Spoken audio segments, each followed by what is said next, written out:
I forgot already what I was saying. Wow, who is this voice? American voice. Yeah, it's my professional voice.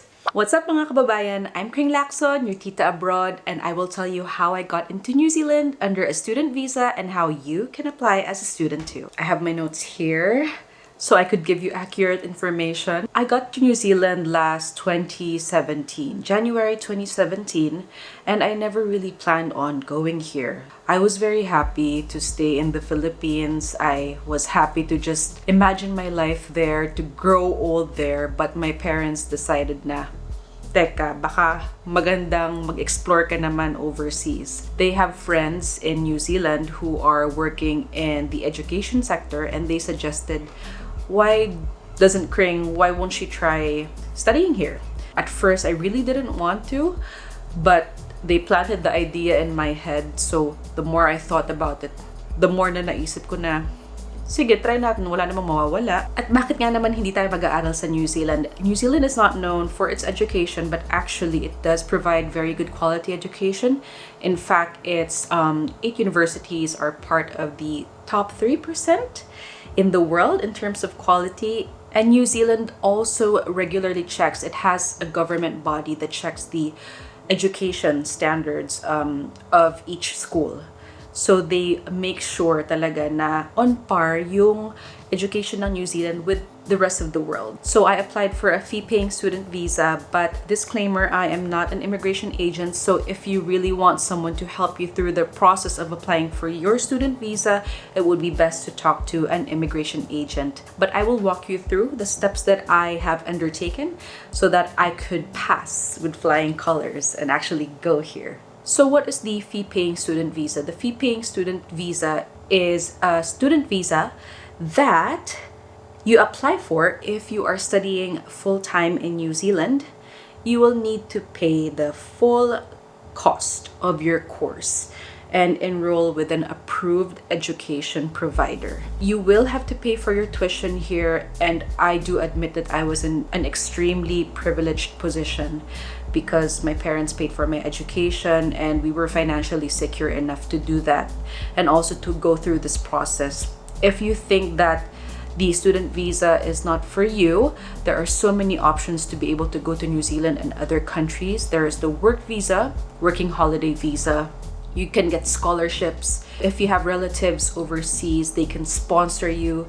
So there are so many ways to be able to move abroad. If you are ready to apply for the fee-paying student visa, head on over to immigration.govt.nz and you can apply online. What will make or break your application for your New Zealand student visa is if you are able to prove to Immigration New Zealand that you have the genuine intention to study. Ang meaning po nito is based on the documents that you give and also all of the forms that you fill out, you are able to prove na nandito po kayo sa New Zealand para mag-aral, hindi para mag-TNT, hindi dahil nagbabalak kayong magstay here after. Talagang nandito kayo primarily to study. Without further ado, let's list the requirements down. Ang mga pinasa ko is of course yung aking proof of identity. So that would be a copy or a scan of the identity page of my passport. And then we also have the proof of your good character. So we have our NBI clearance. Your NBI clearance should not be expired. So kuha kayo nung fresh pa or basta hindi siya more than 1 year old. Kasi I think NBI is only 1 year validity, diba? Obviously, if you want to be a student, you have to find a school. Do your research on what school you want, what program you want to take, if your course is something that is related to the field that you want to pursue or the field that you are already pursuing. When you determine your school and you determine your course, you go to the school obviously and then you just fill out whatever paperwork needs to be done. When all of that is done, you are able to get your offer of place. An important thing to note is that for each school, well, they do have different requirements. There will be some schools na kakailanganin nila ng proof ng inyong English capability. In this case, you will have to take an English exam, ang ating kinikilalang IELTS. Depende yung grades na kailangan nyo makuha sa IELTS doon sa school na pipiliin ninyo. Hindi kasama sa requirement ng immigration per se na kumuha kayo ng English test. It's all dependent on the school that you are attending. And if they do require you to get an IELTS, you will have to submit the IELTS or an IELTS copy in your immigration application as well. To be able to get your offer of place, you will also have to prove to the school that you have the necessary academic capability.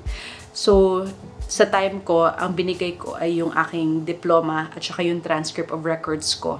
And that was all straightforward. Second of all, you have to have proof that you paid your tuition fees. So the papers that are given to you by the school as proof that you paid for your tuition, you will put that in your application for the student visa as well. Third, now this is the hardest, is you have to have proof that you have enough money to live on while you are a student in New Zealand. So that would mean about 20,000 New Zealand dollars a year.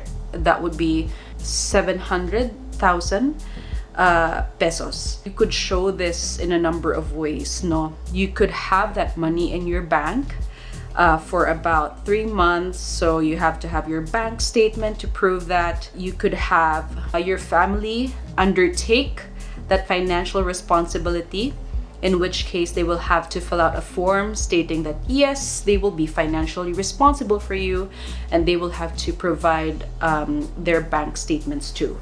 You could also have a scholarship to say that yes, she is paid for, or you could have a sponsor in New Zealand who will again fill out the form to say, okay, I will be responsible for this person. This sponsor of yours has to be someone related to you.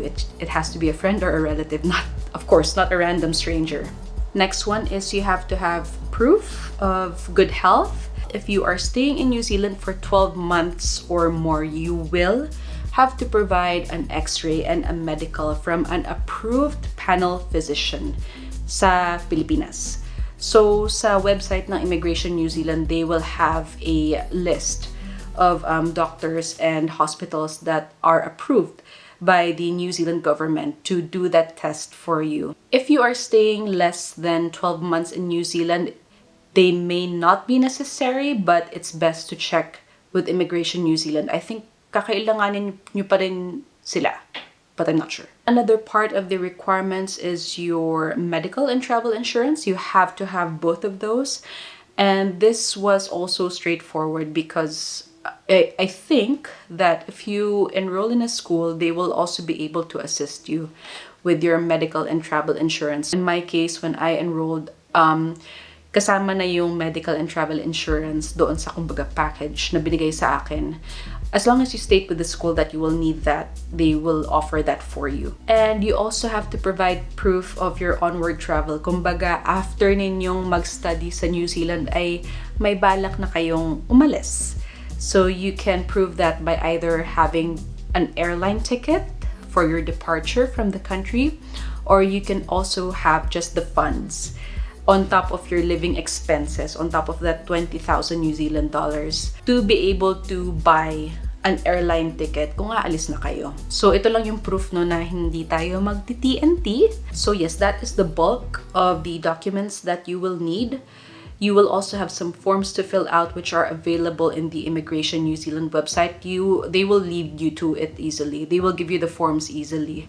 And you can also provide some supporting documents para mapabilis ang inyong application, especially like a cover letter that will state what you're studying, bakit gusto niyo mag-aral dito, ano yung plans niyo for your course or after your course, details of whether or not you paid for your tuition, and if you have enough money to be able to support yourself in New Zealand. Ano pa? Like a copy of your passport. So like each page that has a visa or a stamp, it's also good to provide that. Immigration New Zealand has all of the up-to-date information on what you will need and all of the forms that you will need. So what are the perks of being a student in New Zealand? If you are a student Don't worry, hindi kayo magugutom.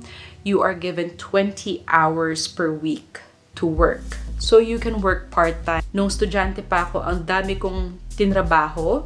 Mga talagang outside of my job experiences in the Philippines. Naging sales lady ako ng makeup, naging librarian ako. I was fortunate enough to also be able to work at a media outlet as an assignments desk coordinator. Kumbaga ako yung first na uma-answer ng mga calls from the outside. Ganon. Honestly, I felt like many of those jobs were beneath me.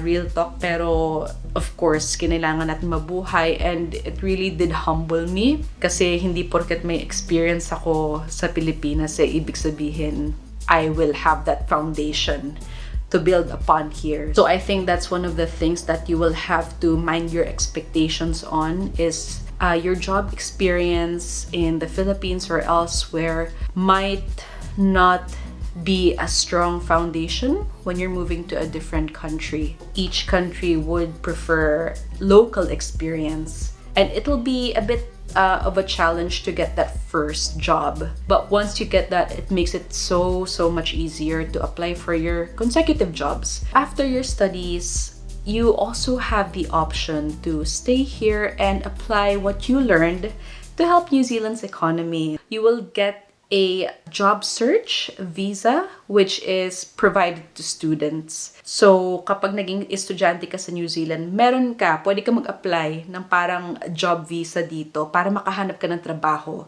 That will help extend your stay here. My tips kung gusto ninyo mag-aral dito is talagang gawin ninyo yung research ninyo. Huwag po tayong umasa sa mga Facebook groups kasi paiba-iba yung impormasyon na nakukuha natin sa mga groups na to.